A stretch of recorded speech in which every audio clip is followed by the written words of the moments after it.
Welcome to my fourth video tutorial in a series dedicated to using the Oberheim Matrix-12 and Xpander.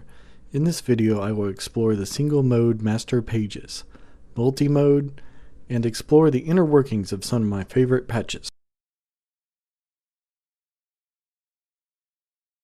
While in single mode, select the master page to see the global settings of the Matrix-12. These functions offer greater control over each of the 12 voices, and being global settings in single mode are not remembered as part of the individual patches. Selecting pan, the pan settings for voices 1 through 6 are shown. On the Matrix-12, toggling the voices 7 through 12 button shows the settings for the other voices. The Xpander of course doesn't have this button since it has only the 6 voices. If you may have noticed in my videos, I have set up my unit such that the voice moves around in the stereo field. This is especially effective for huge pads that seem to be everywhere at once. I also like these pan settings for absolutely humongous unison bass sounds. Press the master button again to back out. Selecting vibrato, notice my settings have a 0 amount here. If I wanted all of my single mode patches to suddenly have vibrato, I would add some amount here.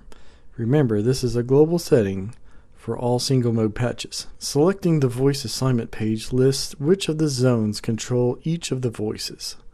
Zones control the triggering of each voice. Going to zone 1, I can quickly see the voice assignment mode, what the note limits are, and what MIDI channels are being used. Note limits are the range of keys that the Matrix-12 will respond and make a sound.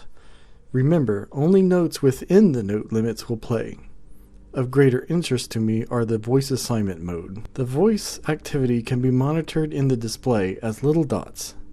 Take note of different voice assignments with the different modes. Rotate will assign the next available voice to each triggered note. This is the one I use the most. Reassign will keep the notes at the same pitch going to the same voice.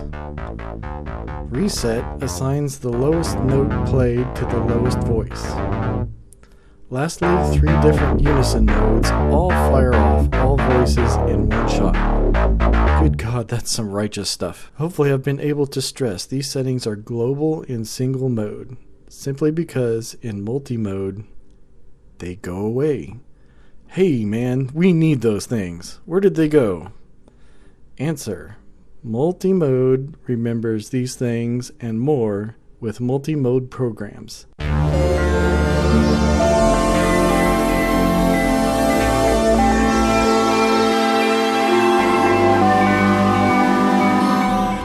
Similar to single mode, the multi-mode differs in that each of the voices can be assigned a completely different patch.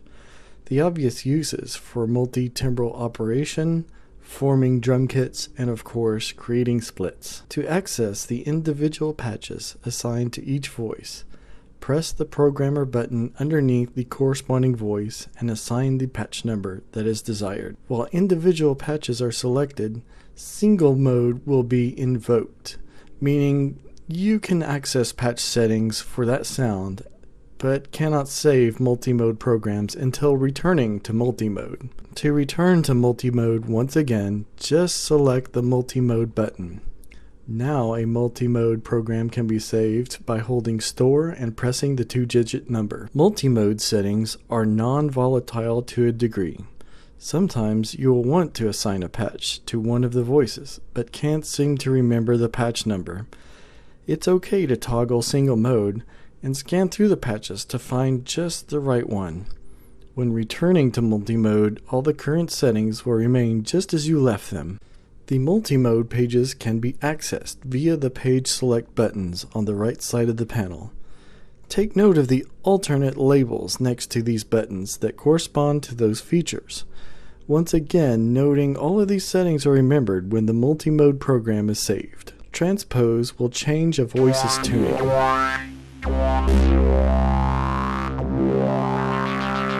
It has been shown what pan, voice assign, zone, and vibrato do. They are essentially the same as single mode global parameters, yet in multi-mode they are saved as part of the patch. There are also controls for the volume of each voice, and just like single mode patches, the multis can be named as well.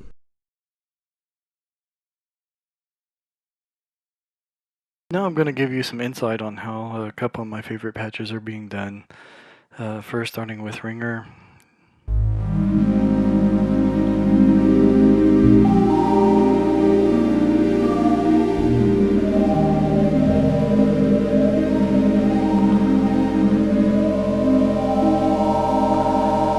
VCO1, you start out with a frequency of 0. We have just a pulse going on there. VCO2, frequency of 19, and notice that the volume is 16, because on the FM lag page, I'll show you that the VCO1 is affecting that. We'll look at those settings here in a minute. I'll show you on VCO2, the frequency, although it's 19, it is being affected by envelope 1 settings. Slow attack. It's going to hold at the sustained level and then release pretty slow. Now going back to those FM, almost maxed out our FM setting here, and then going to this, we see it's being modulated by envelope 3. Envelope 3 settings. Moving on, our filter is the 3-phase, 1 low. The frequency being affected by envelope 1, and the keyboard, the higher up you play on the keyboard, it's gonna cut back on the frequency amount. Resonance is also being cut back by the keyboard. Pretty much how that works. Moving on to another patch. This one's called D fifths.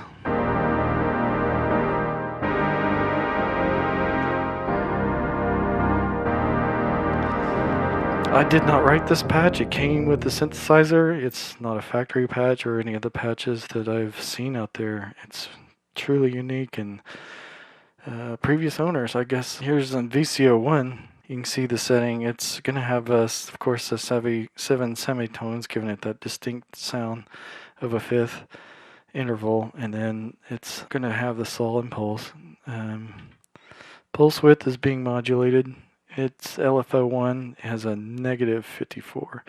VCO2 pulse width is also being modulated. Plus 54 from the same LFO. Does this trick look familiar? I was doing kind of the same things on with the Rave Hoover patch earlier. So, you know, even the patches you don't really care for, learning how they work will get you to really cool places. Detune is 14 here. The other one's not detuned. FM lag, nothing really going on here. Filter, 4-pole low. Frequency is being modulated by, of course, envelope 1. It's something you expect to see. My envelope settings, the filter envelope 2 settings, same. I could actually make those go to the same envelope, but you know, what's done is done. And that's pretty much how that one works. This one's a factory patch, but I think knowing how this one works is very interesting. They're going to start out with the VCO1, frequency of 0. VCO2, same thing. VCO1 actually its frequency is being affected by LFO3. Pulse width is being affected by envelope 3 and LFO1. VCO2, its pulse width is also affected by envelope 3 and LFO1. On the FM lag page, you can see VCO1 FM is 0, but it's being modulated. Envelope 4 is controlling that, so let's go to envelope 4. It's like a percussive envelope, and then the release of 48. Look at our VCF real quick. 22 and 39. Frequency is being affected by all kinds of stuff. You'll see that even though our initial frequency is kind of low, it's being cut back by 13, but it's also being added to by a different dynamic that envelope 5 has to offer. Envelope 1. Let's go to envelope 5. Notice this, the VCO1 is cut back to 13. It's being modulated by velocity and pressure. A slower velocity is going to fade in real slow, and that's because of what's happening from VCA2 and envelope 2, going to envelope 2. Well, attack's being modulated by velocity, so the faster you press down, the quicker it's going to come in. At the release, this is something unique to the Oberheim matrix. You see a release velocity.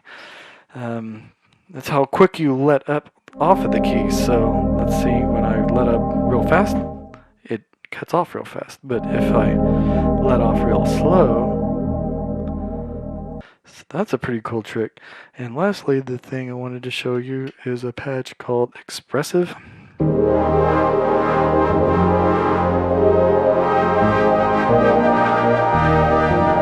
This has a really neat modulation trick on the LFOs that I'll show you here in a second. First, the VCO settings. Here, this is frequency 0, saw and pulse. Frequency is being modulated by LFO 1, okay, by -30. VCO 2, frequency is being modulated by LFO 1 and +30. So, and VCO 2 is also using saw and pulse. And that's about it. They're both set at, pulse width 31, and they're kind of locked in there because the fun's happening to the frequencies of those. On the FM lag page, I am using some FM. I like to add a little bit of FM modulation just whenever I think it kind of needs it. It adds a little dirt. You don't want to go too far overboard. Leave it at 25. And then going quickly, I just want to show you the LFO real quick. The LFO, but its speed is being modulated by LFO 2. So let's go to LFO 2. You'll see how slow that speed is. That's what gives that undulating sound.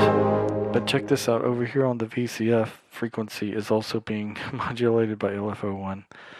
So not only having the frequency of the VCOs, but also the frequency of the filter mainly modulated. But we also have the envelope is modulating the filter, and always have to add some negative keyboard modulation to the filter so that in the higher registers it doesn't sound so bright. It kind of tapers off some of those higher frequencies. Over here, resonance is 30, not really doing much. It's a 2-pole low filter that I'm using.